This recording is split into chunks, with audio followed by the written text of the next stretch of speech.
So women did not really have what we would call a voice at that time.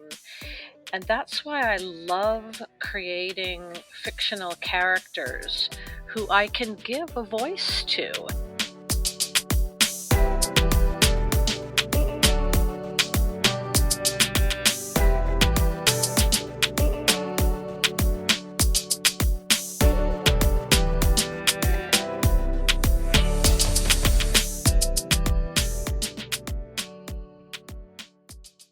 Hello, and welcome to History Through Fiction, the podcast.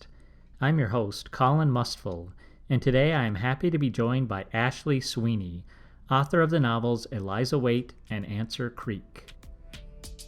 Historical novelists must adhere to historical accuracy, whether that's uncomfortable or not, as long as it doesn't get in the way of a good story.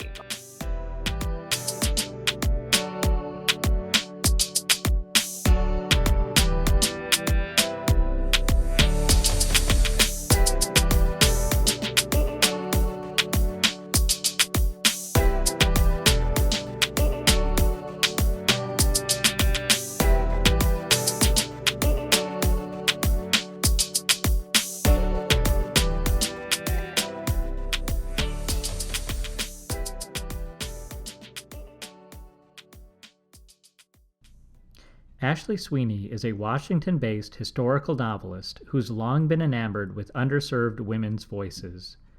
She defines her stories as women's adventures set in the American West.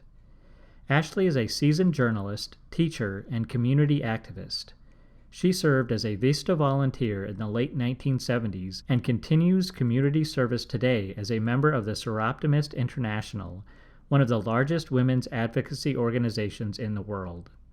Her first novel, Eliza Waite, won the 2017 Nancy Pearl Book Award. Her newest novel, which tells the story of 19-year-old Ada Weeks as she travels the Oregon Trail with the ill-fated Donner Party, is titled Answer Creek. Well, I want to begin with, I guess, maybe what you might call your tagline. You say you write women's adventure stories set in the American West. I was wondering if you could tell me how you kind of jumped into or discovered that niche and how you decided to write about that. That's a great question, Colin. I'm a native New Yorker, and so stories of the West were always of great interest to me. Even as a little girl, I was a voracious reader, and I would peruse all of the stacks at my elementary school library. And there was a biography series in the 60s, and I must have read every single one of them. But that's where I was first introduced to the story of Narcissa Whitman. And I would say that Narcissa Whitman became one of my earliest heroines. And that led me into a long interest in women's westward migration stories, of which there are very few when it comes down to it.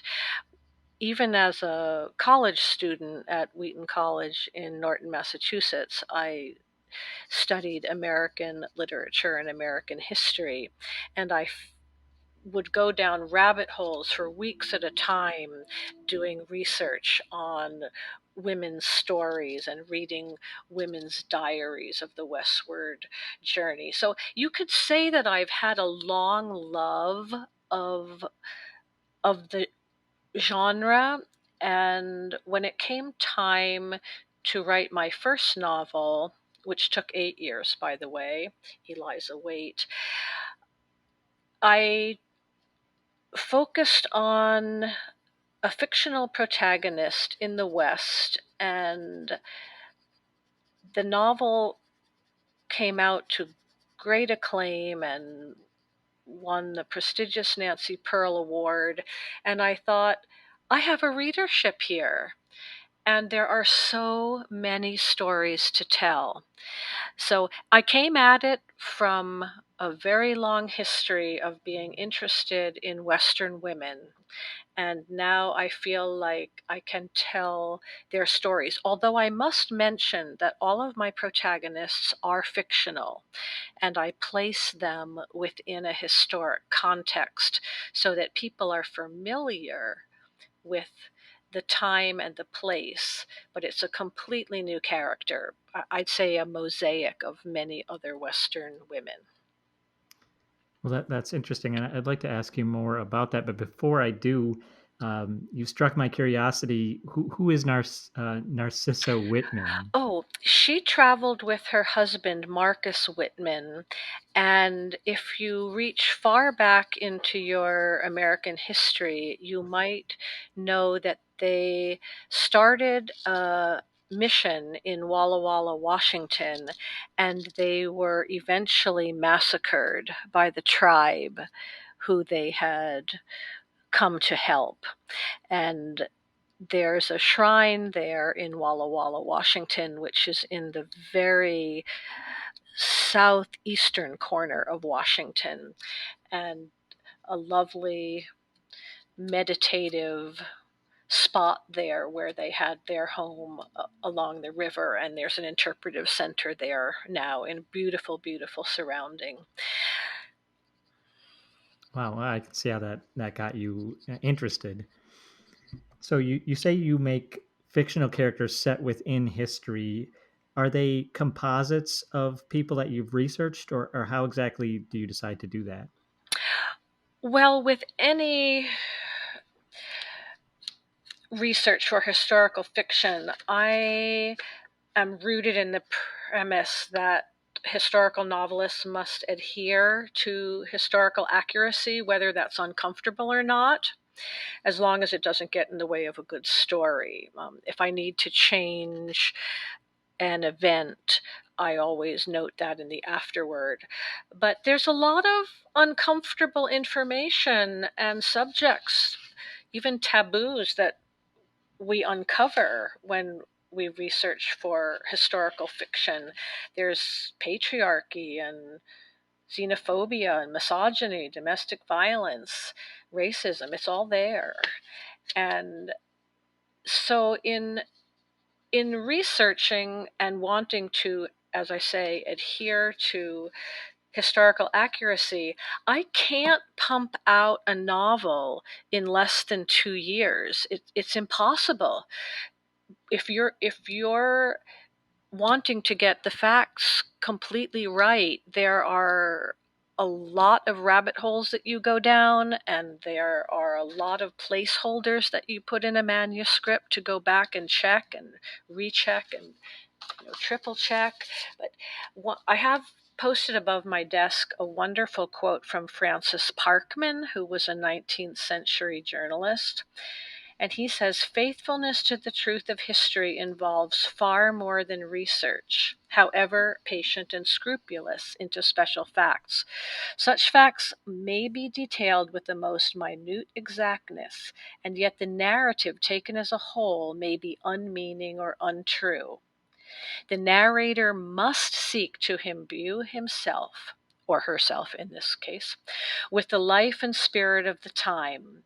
He must study events in their bearings near and remote, in the character, habits, and manners of those who took part in them.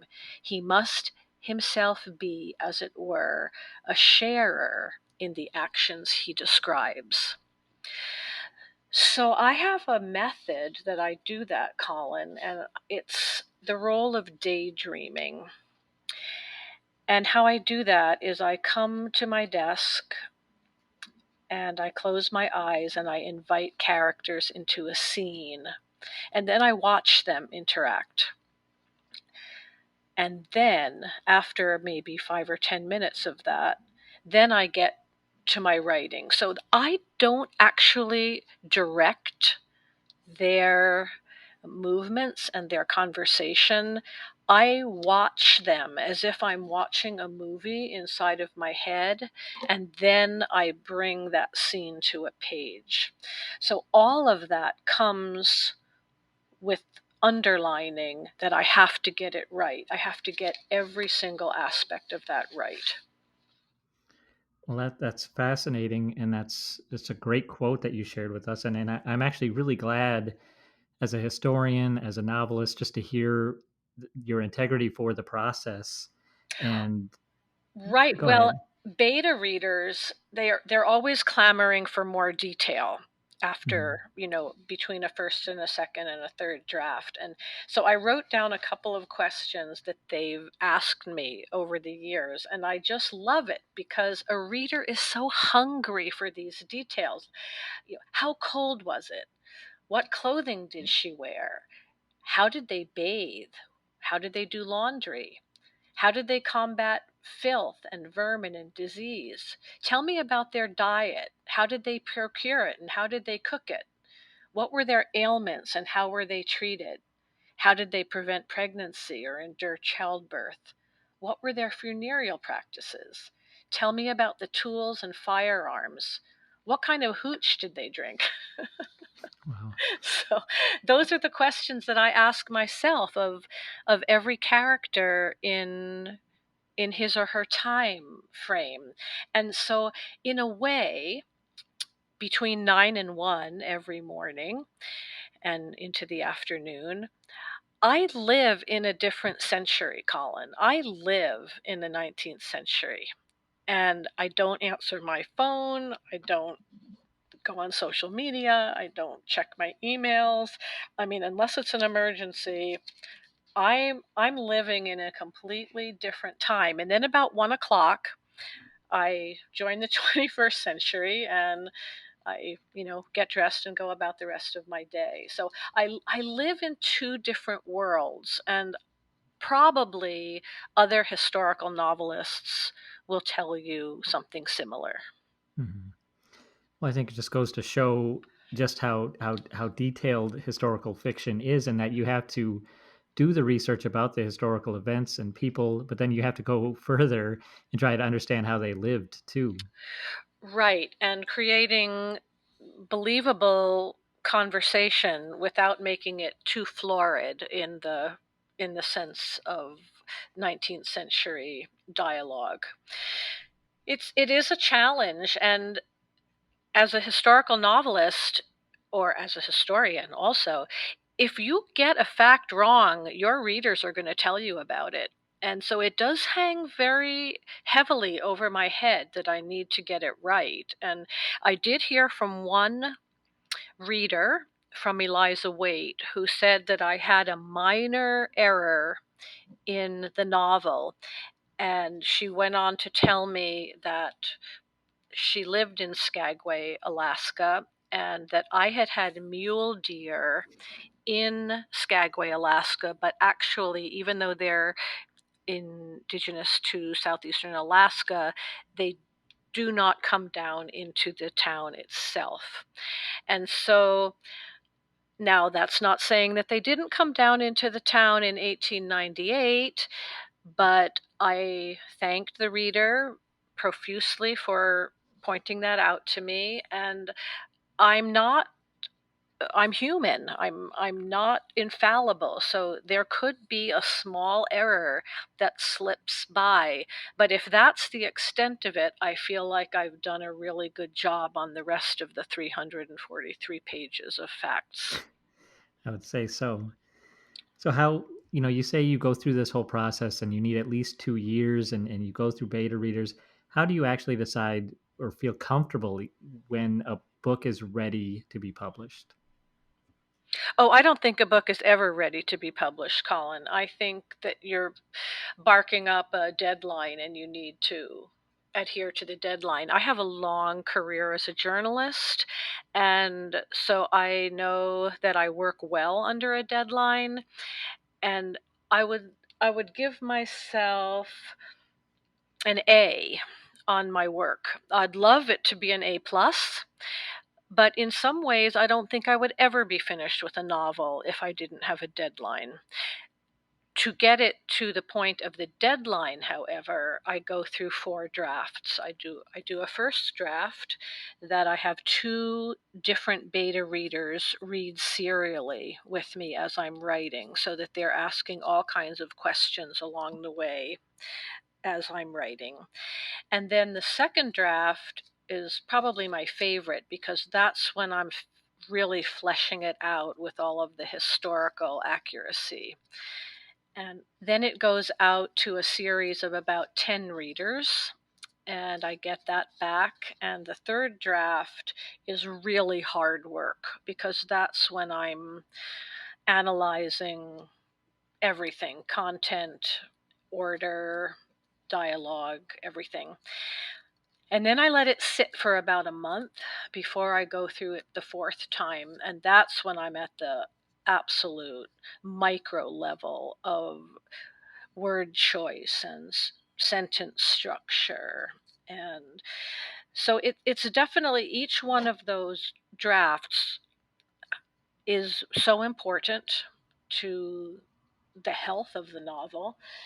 And when I get to the point where I feel like it's ready, then I submit it. Now, of course, once you submit it, then it's going to go through edits at the publisher, and you're going to get it back again to do more edits. So you're never really 100% finished, but I'd like to say I feel, you know, 98% comfortable by the time I hit a Sure. launch.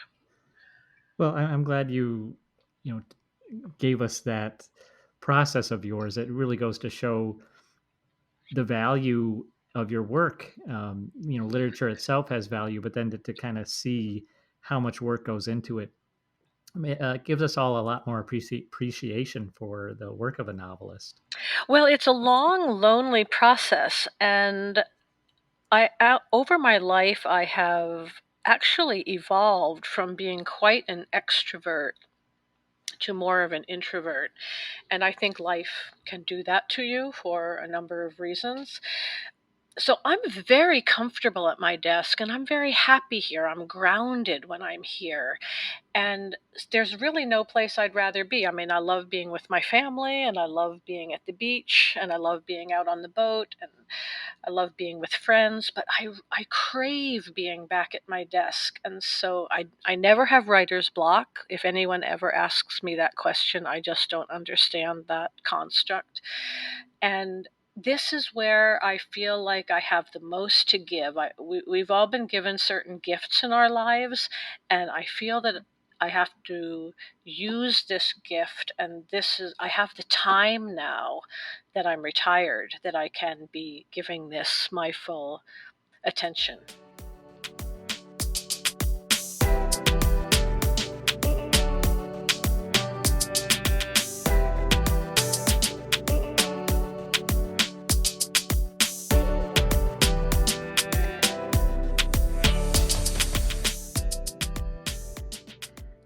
I wonder if you could talk a little bit more about the women in your books. I noticed a statement where you say that women were bound to the decisions of others, and that really struck me.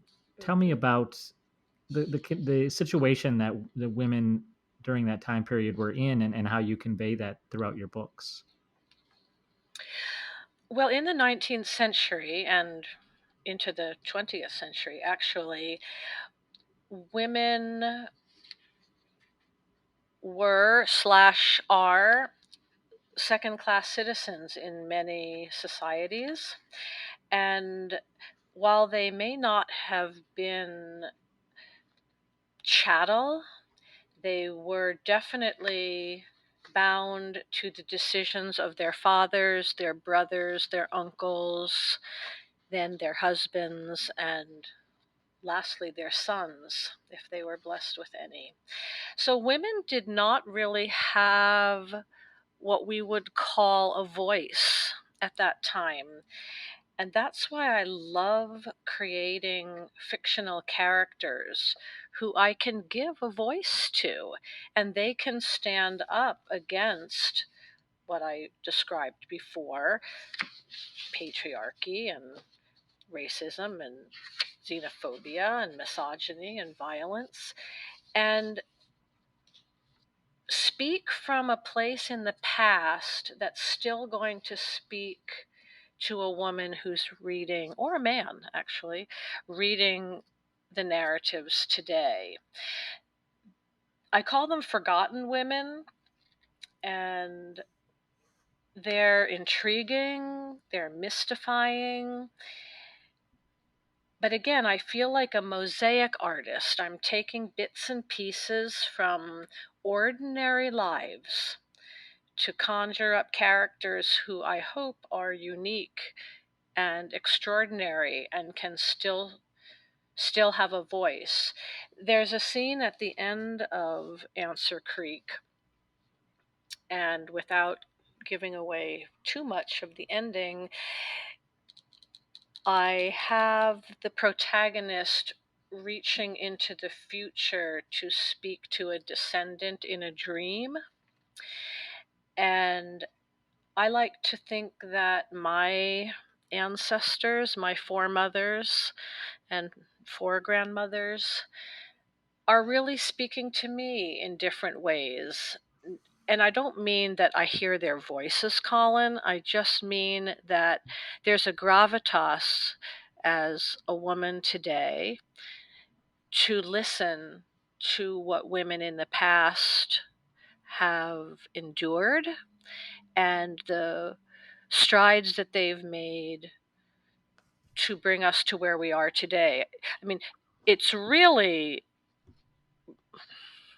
mind boggling that women have just had the vote for 100 years this year. 100 years, that's it. Mm. And so during the 19th century, women didn't even have a vote, let alone a say in anything that pertained to family life, except perhaps the rearing of their children. Mm. Well, you talk about family history, and I know most of your characters are probably first or second generation Americans. You see names like Inga, people from Norway and Scandinavia and in other areas. Tell me more about the immigrant experience in your books and also in your own family. Well, I am of Irish descent, and my ancestors came over from County Monaghan in the 1840s. They actually came through New Orleans up the Mississippi and settled in Holy Cross, Iowa, which is near Dubuque. So I come from poor farming stock, even though I was born in New York City and I lived a completely different life as a young woman. That's the story of my ancestors.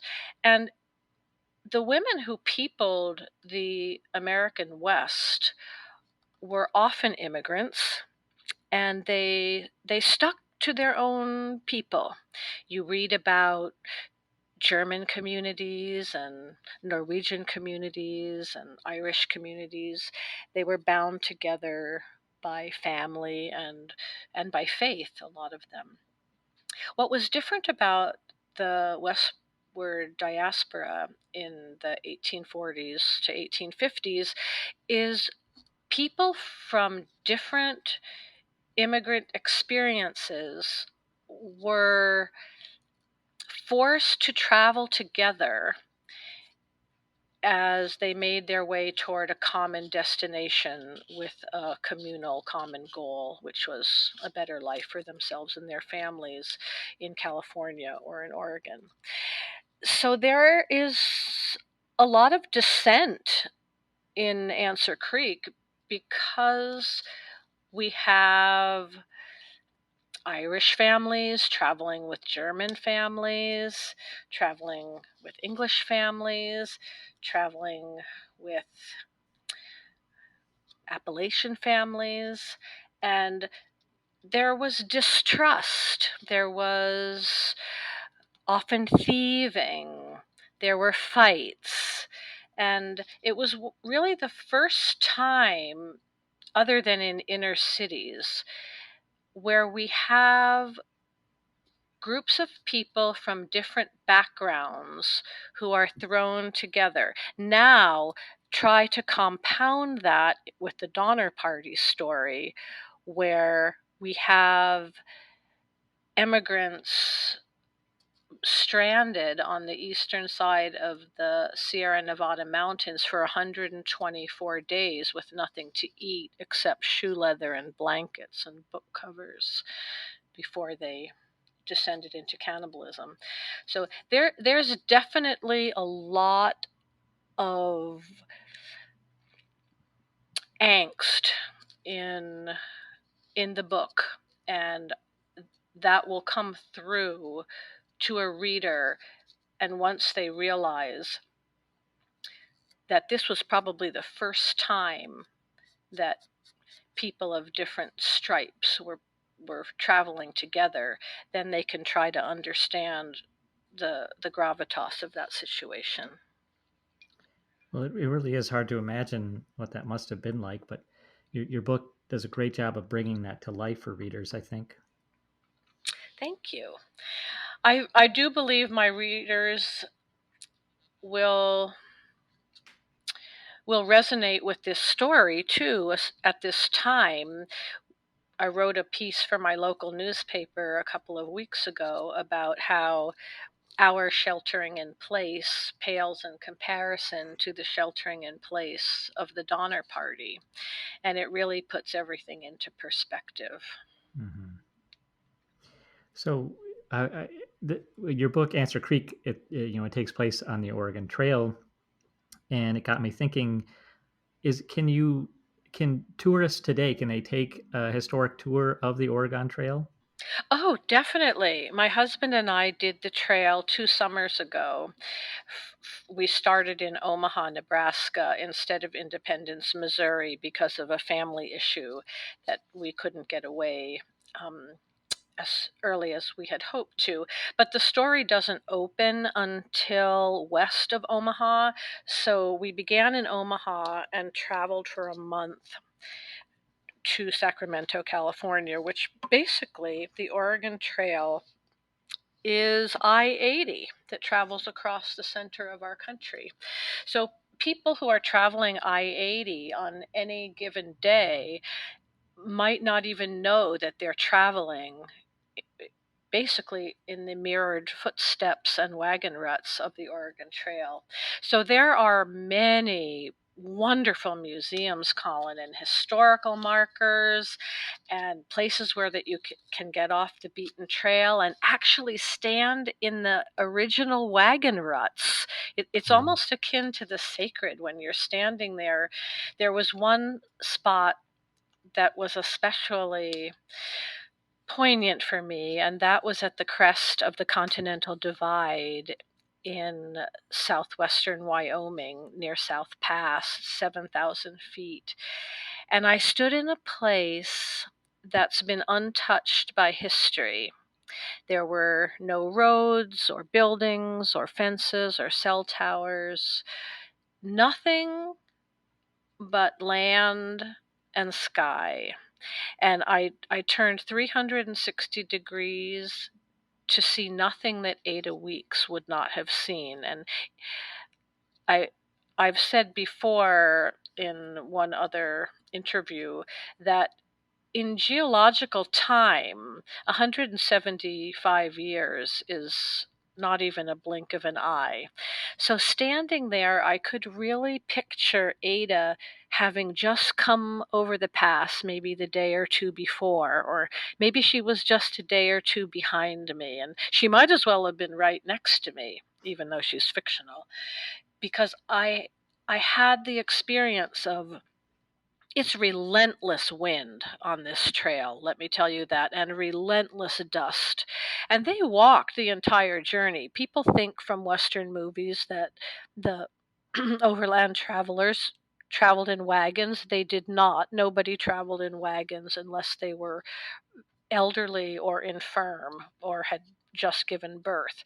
So these immigrants walked 2,091 miles from Independence to Sacramento, walked every step of the way.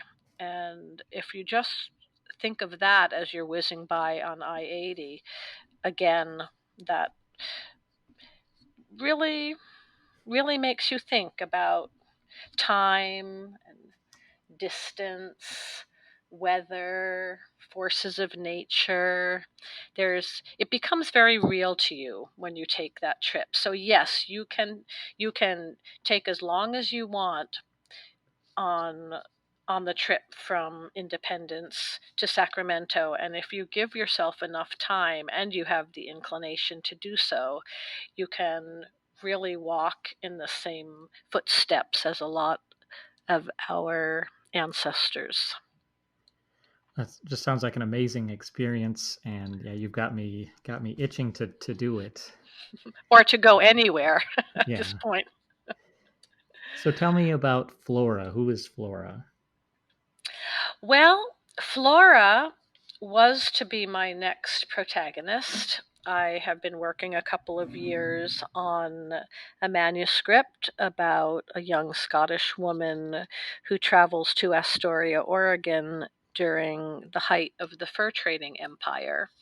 And I'm 85,000 words into the manuscript. But during this shelter in place time, I've been convicted to start another story. So I've actually put Flora on a shelf. I will get back to her, I promise. But I'm embarking on a new story set in 1905 rural Arizona. And I'm really on fire about it. So I think we need to put our attentions into the projects that really excite us, because our best work will go into those products and projects. So Flora is going to be waiting patiently as I work on the new manuscript. I think that's great advice, and I'm sure your readers will look forward to whoever um, comes out in your next novel.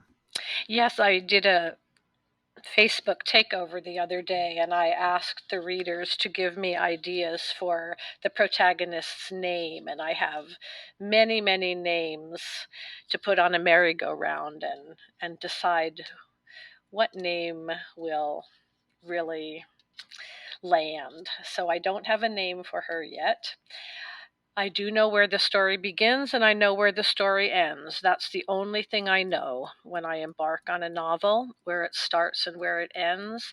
And I do not plot or do outlines. I really let the story come much more organically to me, as if the story is telling itself to me and I am not the one telling the story. That's fascinating. Well, I've been speaking with Ashley Sweeney, author of the novels Eliza Waite and Answer Creek. Ashley, thank you so much. This has been a great conversation. I really appreciated it, Colin. Thank you very much for having me.